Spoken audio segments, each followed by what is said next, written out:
สบายดีเนาะมื้อนี้สิพามากินสมมะม่วงคือสิส้มสะใจเพราะว่าเป็นอันมะม่วงสาดบาดูเนาะ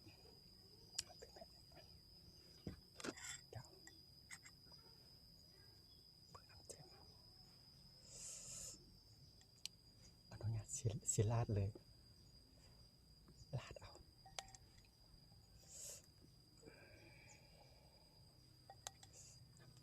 น้ำจิ้มลาดเป็นให้มัน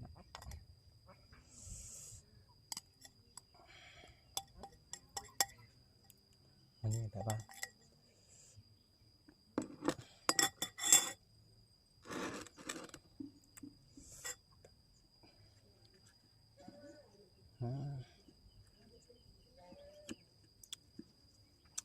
วันนี้พามากินอยู่อัน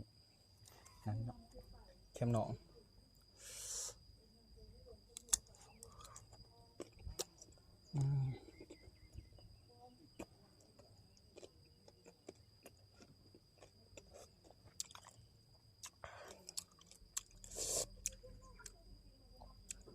ส้ม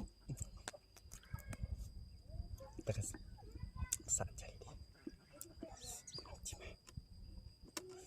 สีมันแปลงแบบอย่างยืด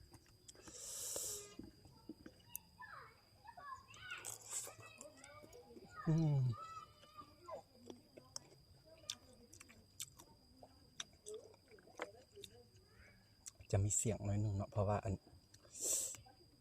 เสียงเป็ดเสียงไก่อยู่หลังบ้าน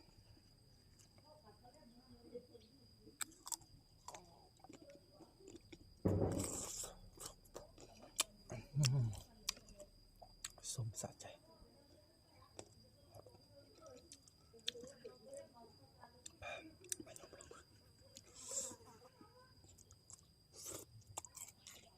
มองบ่เห็นน้ำนะบางแบบนี้เนาะ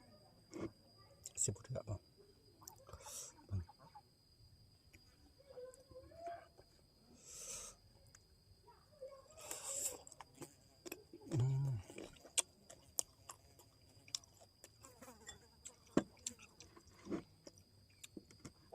จากแมงวันแมงมี่เนาะมาเนาะเพออยู่บ้านนอก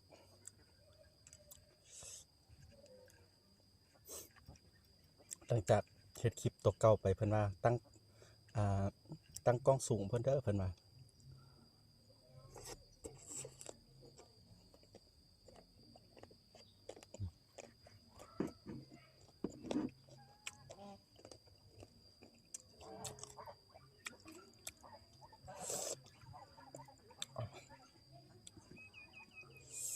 เปียงใหญ่โพดกินยาก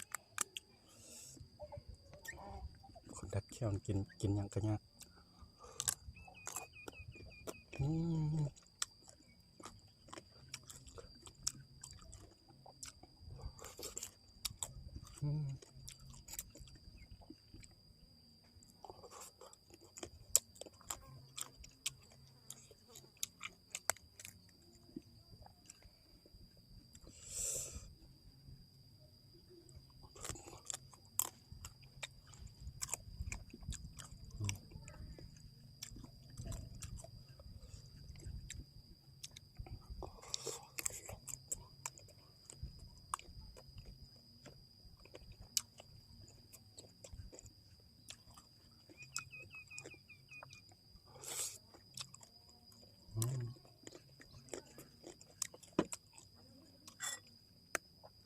แบบ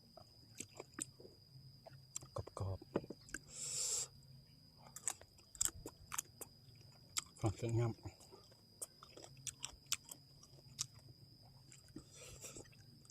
มาเห็นมากอันม่วงแล้วมะม่วงอีแม่ปลูกไปโคตรจะถ่ายคลิปนะ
มีคนถามว่าเหล็กทางเทิงนี้อันนั้นบ่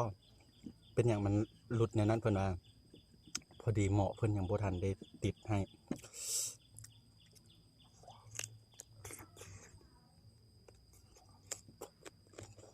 อย่างนี้ไปอาจติดอืม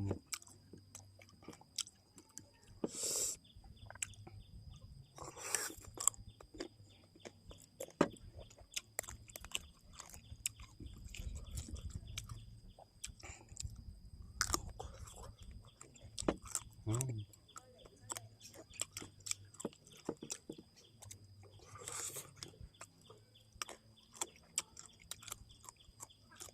บรรยากาศข้างนอกเมื่อหน้าครับมันอาจสิพาเบิ่งบรรยากาศทางหลังมีเป็ดมีไก่แล้วกันเพิ่นยังแบบ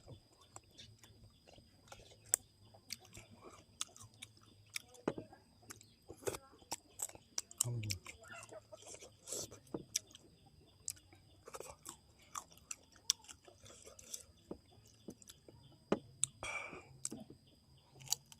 อืมเบิดเอาทิชชู่มันน้ำเนาะ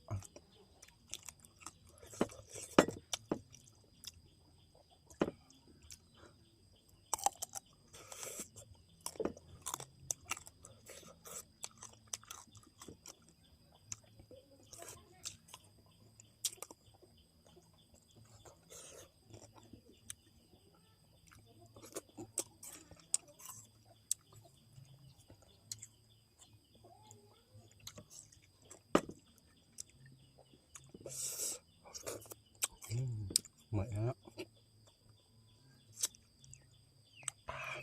เผ็ดแล้วก็ส้มมะยม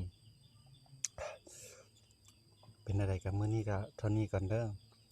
ฝากกดติดตาม